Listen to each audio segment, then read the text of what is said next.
You're watching news at Prime. Let's bring you yet more conversations around the tariffs. President Cyril Ramaphosa saying the country will not throw in the towel when it comes to normalizing trade ties with the United States.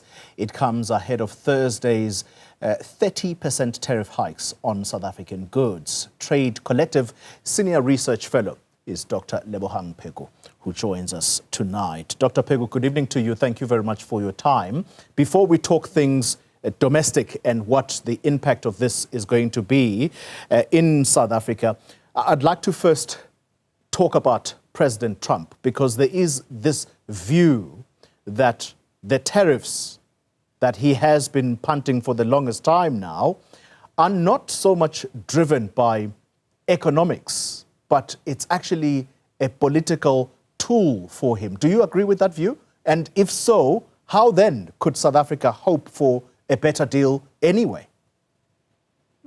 Yeah, thankfully, I think that's been the view from the very beginning, that this was to do more with geopolitics. Firstly, of course, the often cited stand that South Africa has taken on behalf of the Palestinian cause, rightfully so, at the ICJ, but also the idea there that, of course, this is seen to be antagonistic towards the United States, also seen to be in alignment with countries like Iran and Iraq, countries like Syria, an ally of Russia, even though the US has also, Trump in particular, has been having a bromance with President Putin, certainly during the first term, which seems to have dissipated during this term. But I think it's also a bit more complex than that, Koli and the viewers. It's also to do with the fact that his own popularity ratings are quite low. Employment in the economy is quite sluggish in the US. And remember that these very random tariff wars, such as they are, and these trade aggressions,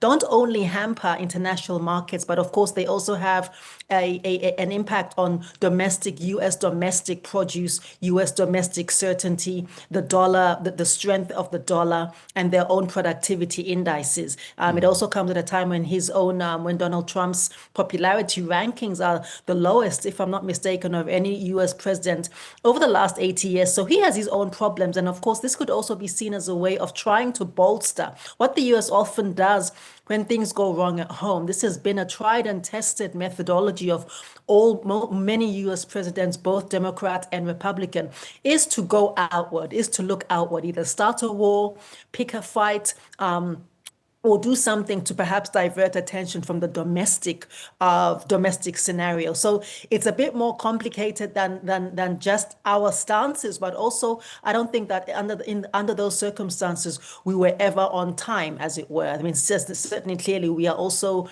the grass in between some very complex geo-economic considerations. Yeah.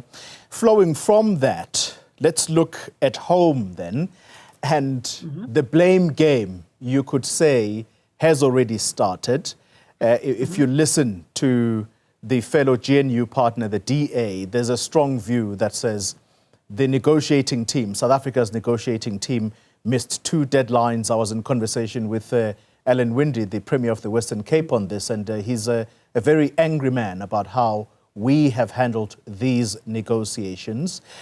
Do you think that is the way we should be going right now, given the situation, or must we work as a collective? It's time to pull together, as Johan Kotze in the agricultural sector has said, that the blame game must not be our immediate thought right now. Let's work together is the solution.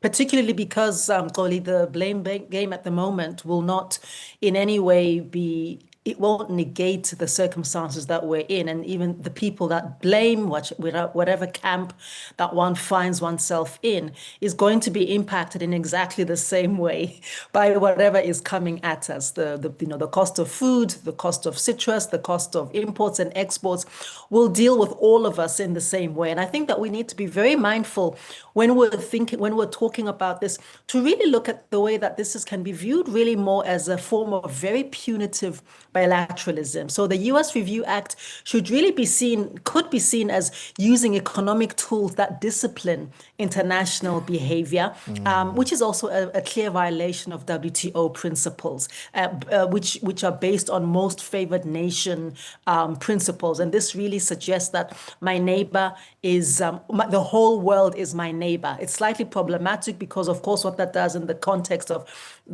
African countries, most regions, is that it subverts things that we've been trying to build, like intra-Africa trade, like Southern African trade, and so on. So these issues are much bigger than the finger pointing at the moment. And of course, if we kind of normalize this sort of this kind of punitive bilateralism, and I think the kind of domestic scenario that's been playing itself out through geopolitics, I have to say, is a lot smaller than the potential for regions like China, like India, like, for example, the European Union, to also begin to play into this. And what does that also mean in the context of the erosion of our development flexibility? So I think a bigger question here is, if the US decides unilaterally that South Africa no longer falls under the realm of a developing country, and remember, I think yourself and the viewers will be aware that for many years, according to the WTO, we were trading as a middle-income country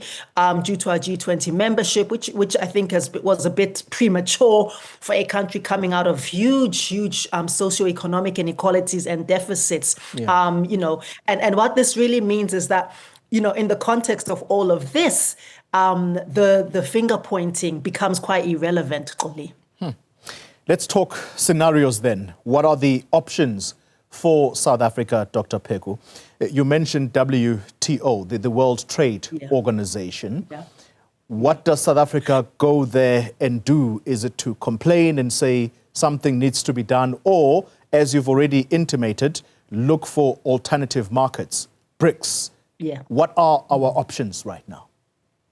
Exactly. So the thing with the WTO dispute resolution, Xoli, and the viewers, we have got the levity to go there over these discriminatory tariffs if we've deemed them as such. The problem with the WTO, and I'm not a great fan of it as an institution, is number one, the legal costs, the time delays, the potential interim retaliations. And we've seen how China and the US over the past few years have been really, throwing some missiles at each other. And they've actually circumvented the WTO. And I mean, also because another concern is that the WTO historically has not really played fair marbles with the developing world, with the global south, with the majority world. But if South Africa were to win such a dispute, it could potentially be a precedent-setting case for the global south. But I mean, this takes time, Xoli. Another suggestion, as you rightly say, strategic diversification. The BRICS, the ACFTA, the ASEAN, which we don't speak about enough of, because this would also lead to reduced overdependence on the US. We could potentially rethink South-South cooperation and also the emergence of new value chains. The other thing as well is that if we were to perhaps look outwardly, now the South Africa's export volumes to the US, I think in steel and aluminium, are about 4.3 billion rands. And what, however, we could do is to recover a lot of this if we were to, for example, go into a market like the European Union, go into a market like the ASEAN. And there's in terms of the automobile and the automobile components, which is one of our competitive advantages, is that we could recover about 20% of this 30% tariffs, right? 20% loss if we go to these other markets. But the cost, remember, of exporting and of transporting to those sorts of markets is also quite expensive and is also quite prohibitive. So we'll have to think around things like logistics, infrastructure, and also economic and tariff rationalization to ensure that whatever we're sending out isn't much more expensive to us, Xoli, and the viewers, than what we are actually receiving or what we have lost already in this particular trade aggression of the US. So there are other kind of options. The other option, of course, is also to rethink and to call for WTO reform, which is a much longer term strategy to deepen this. BRICS is, of course, another brother, and I think that's the most immediate, viable option that we have at our disposal, especially because the BRICS right now, Toli, represents about 40% of global trading partners. I mean, you have two of the largest markets, China, India, the two of the largest populations already in this formation. And make no mistake, Toli, and the viewers, that of course, back to your point about, whether this is just politics, the aggression and the great threat that the BRICS poses to the hegemony of the United States, of course, is part of this, if one may call it a temper tantrum, that the U.S. is having at the moment. But I do think that also offers us an excellent opportunity to recover whatever we feel might be lost through the U.S. SA bilateral agreements, and also that only in terms of real rands and cents, and I'm not saying this to minimize, yes, 30% tariffs, but 70% at ordinary, of our goods are still going to move at ordinary binding. So we should also try to focus as well on the fact that even though it is a horrible and quite an ugly way to deal with economics, it isn't the end of the world per se. There are alternatives. Just as a quick one. Yes, please. I'm interested to know, because some people out there will know this. You're speaking very, very strongly about reform at the WTO, and that it is not a fan of developing countries in the way it deals with matters.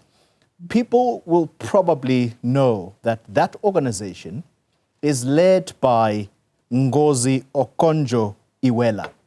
She's the Director General. In fact, she's only going to serve her second term on the 1st of September this year, having been elected to that position in 2021, March 1, 2021. This is an African woman whom I suppose people would think will have the best interests of the continent at heart. Is that wishful thinking? It is wishful thinking, Koli, respectfully, my brother. And I'll tell you why. In these sorts of institutions, you have to remember that this is a machinery that a person is running, a well-oiled machinery that already has its own structural and systemic biases and structural and systemic intent. Bearing in mind, of course, that in terms of voting power, in terms of the ways, the configuration of the institution, similar to the World Bank, similar to the IMF as well. That the voting rights are steeped in the favor, in those two, the voting rights are steeped in favor of the global North, Europe and the US.